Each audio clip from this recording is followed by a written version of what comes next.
Hey there, my meaty friends. This is Reed, aka CarnivorousChef. And before we get started, I want to thank LMNT for sponsoring this video. LMNT is formulated for anyone, but it's a simple and convenient way to replenish our electrolytes. If you're a carnivore, you may already know that your electrolyte needs are essential to keep an eye on. Not only does it taste amazing, but it's also got everything you need and nothing you don't. That means more salt and no sugar. I use LMNT first thing in the morning, even before I've had my coffee. But they've also got a fantastic chocolate flavor line of products that are awesome in a cup of coffee. I also use LMNT right before going into the gym. I can 100% tell the difference when I do use it and when I don't. My output just feels more powerful. Right now, LMNT is offering my audience a free sample pack with any order. That's 8 single-serving packets free with any LMNT order. This is a great way to try all 8 flavors or share LMNT with a salty friend. Get yours at drinklmnt.com/carnivorouschef. This deal is only available through my link. You must go to drinklmnt.com/carnivorouschef. Thank you again to LMNT for sponsoring this video. Well, it's that time of the year where you have like 4 pounds of turkey left over and it's gonna go bad in 2 days. I'm here to show you what you can do with it. Before we start, hit that like button, subscribe, and comment what your favorite soup is. I'm trying to make the YouTube algorithm happy again. You have, preferably, saved the carcass so we can make that liquid gold that's needed for all soups. Stock. To begin making our stock, we first need to wrap a sheet pan in foil, and then set our oven to 400 degrees Fahrenheit. Get your bones into your pan. I like to coat mine in a little bit of oil to help with the browning, but you don't have to. This is olive oil for the record. Toss this into the center of your preheated oven and set a timer for 20 minutes. While that's in, grab 12 ounces of bacon and dice it. I sped this up because the knife I was using was rather dull, but I got through it. If this knife can make it through cutting up 3/4 pound of bacon, you can make it through this holiday season. Now comes the peculiar part of this recipe. I was trying to figure out how to make this actually taste and feel like potato soup.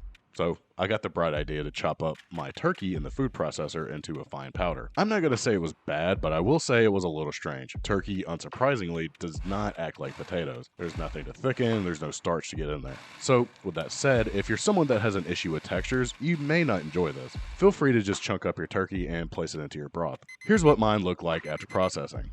Oh, the bones are done. Here's what they look like after 20 minutes. Go longer if you want even more roastiness on the outside. All that color is going to add a lot of flavor, and it's what's going to darken the stock. Get those roasty boys into a pot and cover it with water. Place this over high heat and bring it to a boil. Once it's at a boil, back off the heat to medium-low and let simmer for about 30 minutes. You can let this simmer over low heat for a much longer period, but I'm on a time crunch and need to get to work soon. Basically just reduce the stock by 1/4. Remove the bones and show off that liquid gold we just created. Try not to spill it everywhere like I did though. Well, now we have everything ready to go. Place all of your bacon into a pot over medium-high heat and start to crisp it up. And ha! I scared my bacon into becoming crispy. You can try this too, but your results may vary. Now that our bacon is crispy, turn the heat to low. We want to remove about 85% of this grease. To do so, move all of your bacon to one side and let the grease fall to the other side. Use some paper towels to absorb this and toss it. Feel free to keep the bacon grease if you live in a house and not a van. After that, add in about a teaspoon of dehydrated minced garlic to let it hydrate a little bit. Follow that up with a 1/4 teaspoon of onion powder, 1 pint of heavy cream, 2 pounds of your turkey, or more if so desired, and 3 cups of your turkey stock. Bring the heat to medium-low and bring this to a bare simmer. Once you notice some tiny bubbles, slowly whisk in about 4 ounces of sharp cheddar cheese. If you add it all at one time, you run the risk of the cheese going grainy, even though we've already made our turkey grainy. Let's give this a little taste. Okay, it's almost there. Honestly, just use salt or even your favorite seasoned salt. I went with this random adobo I found at the store and I added about a teaspoon in total. Once it's seasoned to your liking, you can ladle some up into a bowl.